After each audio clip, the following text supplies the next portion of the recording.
Film ഗെയറിലേക്ക് ഇവർക്കും സ്വാഗതം. മലയാള cinema ചരിത്രത്തിലെ തന്നെ ഏറ്റവും മികച്ചൊരു വർഷത്തിലൂടെയാണല്ലോ 2024 എന്ന ഈ വർഷം മോളിവുഡ് സിനിമ ഇൻഡസ്ട്രി കടന്നു പോകുന്നത്. ഈ വർഷം ജനുവരി മാസം അബ്രഹാം മോസ്ലർ എന്ന ജയറാം സിനിമയിലൂടെ തുടക്കമിട്ട ആ വിജയ സ്റ്റാറ്റസിന് ഇപ്പോഴത്തെ ഇതുവരെ 7 വിജയ സിനിമകളാണ് 2024 മോളിവുഡ് സിനിമ ഇൻഡസ്ട്രി ഇക്കാലയളവിൽ കഴിഞ്ഞ 4 മാസങ്ങൾക്കിടയിൽ കൊയ്തെടുത്തിരിക്കുന്നത്. ജനുവരിയിൽ അബ്രഹാം മോസ്ലർ ആണെങ്കിൽ ഫെബ്രുവരി മാസം പ്രേമലു, ബ്രഹ്മയുഗം, ഒപ്പം തന്നെ മഞ്ഞുമൽ ബോയ്സ് തുടങ്ങിയ 3 സിനിമകളാണ് തുടരെ ഹിറ്റടിച്ച് തിയേറ്ററുകൾ വിട്ടത്. അതേസമയം മാർച്ച് മാസം പൃഥ്വിരാജിന്റെ ആടുജീവിതമാണ് തിയേറ്ററുകളിലെ വൻ വിജയം നേടിയെടുത്തതെങ്കിൽ ഏപ്രിൽ മാസം ഒരേ ദിവസം തിയേറ്ററുകളിലേക്ക് എത്തിയ വൻ വിജയം നേടിയെടുത്തത് ആവേശം എന്ന ഫഹദ് ഫാസിൽ സിനിമയും ഒപ്പം തന്നെ വിനീത് ശ്രീനിവാസന്റെ സംവിധാനത്തിൽ വൻ താരനിരയോട് തിയേറ്ററുകളിലേക്ക് എത്തിയ വർഷങ്ങൾക്ക് ശേഷവുമാണ്. ഇതോടെ 7 മലയാളം സിനിമകളാണ് 2024 എന്ന ഈ വർഷം ഇതുവരെ തിയേറ്ററുകളിലെ ക്ലീൻ ഹിറ്റ് സ്റ്റാറ്റസ് നേടിയെടുത്ത് വിജയിച്ചിരിക്കുന്നത്. ഒരു വിജയ സിനിമയുടെ തിയേറ്ററുകളിലെ ഒരു ആരവം തീരുന്നതിന് മുന്നേ അടുത്തൊരു വിജയ സിനിമ പിറക്കുന്നൊരു കാഴ്ചയാണ് ഇതുവരെ നമുക്ക് കാണാനായിട്ട് കഴിഞ്ഞതെങ്കിൽ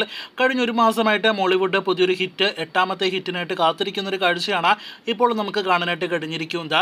ഏപ്രിൽ 11-ാം തീയതി വിഷു ഇത് റിലീസായിട്ട് തിയേറ്ററുകളിലേക്ക് എത്തിയ ആവേശം, വർഷങ്ങൾക്ക് ശേഷം എന്നീ സിനിമകൾക്ക് ശേഷം പുതിയ മലയാളം സിനിമകൾ തിയേറ്ററുകളിലേക്ക് എത്തിയിട്ടുണ്ടെങ്കിൽ പോലും ഒന്നുപോലും തിയേറ്ററുകളിൽ ക്ലീൻ ഹിറ്റ് സ്റ്റാറ്റസ് നേടിയെടുത്തിട്ടില്ല. വിഷു ഇതിന് ക്ലാഷ് റിലീസായിട്ട് എത്തിയ മറ്റൊരു മലയാളം സിനിമ ജയ് ഗണേഷ് എന്ന ഉണ്ണിമുകുന്ദൻ നായകനെത്തിയ സിനിമ നല്ല അഭിപ്രായങ്ങൾ ആദ്യ ദിവസം നേടിയെടുത്തെങ്കിലും വിജയിക്കാനുള്ള യോഗം സിനിമയ്ക്ക് ഉണ്ടായില്ല. അതേ അവസ്ഥ തന്നെയായിരുന്നു ഏപ്രിൽ 26-ാം തീയതി തിയേറ്ററുകളിലേക്ക് എത്തിയ ദിലീപിന്റെ പവി കെയർടേക്കറിനും. സമീപകാല ദിലീപ് സിനിമകളിലെ നല്ല അഭിപ്രായങ്ങൾ സിനിമ നേടിയെടുത്തെങ്കിലും ഡീസന്റ് കളക്ഷൻ നേടിയെടുത്തെങ്കിലും ക്ലീൻ ഹിറ്റിലേക്ക് സിനിമ എത്തപ്പെട്ടിട്ടില്ല. മെയ് ആദ്യ ആഴ്ച തിയേറ്ററുകളിലേക്ക് എത്തിയ സിനിമകളിൽ 1ാമത്തെ സിനിമയായ മലയാളി ഫ്രം ഇന്ത്യ ആകട്ടെ മിക്സഡ് അഭിപ്രായങ്ങൾ നേടിയെടുത്ത് തിയേറ്ററുകളിൽ നിന്ന് വിടവാങ്ങുന്ന ഒരു അവസ്ഥയാണ് നമുക്ക് കാണാനായിട്ട് കഴിഞ്ഞിരിക്കുന്നത്. പോസിറ്റീവ് അഭിപ്രായങ്ങൾ നേടിയെടുത്തിട്ടും പരാജയപ്പെട്ട സിനിമയാണ് ടൊവിനോയുടെ അന്വേഷിപ്പിൻ കണ്ടെത്തുമെന്ന സിനിമ എങ്കിൽ ആദ്യ ദിവസം തന്നെ നെഗറ്റീവ് അഭിപ്രായം ലഭ്യമായ ടൊവിനോയുടെ ഈ വർഷത്തിലെ 2ാമത്തെ സിനിമ തിയേറ്ററുകളിലെ ആദ്യ ദിവസം തന്നെ വീഴുന്നൊരു കാഴ്ചയാണ് നമുക്ക് കാണാനായിട്ട് കഴിഞ്ഞത്.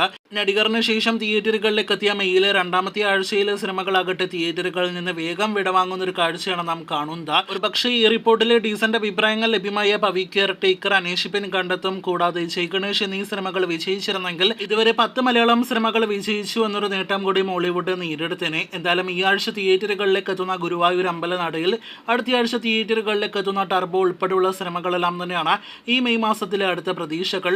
2 സിനിമകൾ വിജയിക്കുകയാണെങ്കിൽ മോളിവുഡിന്റെ ഈ വർഷത്തിലെ വിജയ സിനിമകളുടെ എണ്ണം 9ലേക്ക് ഈ മെയ് മാസം കടക്കുമ്പോൾ എത്തുമെന്ന് പ്രതീക്ഷിക്കാം.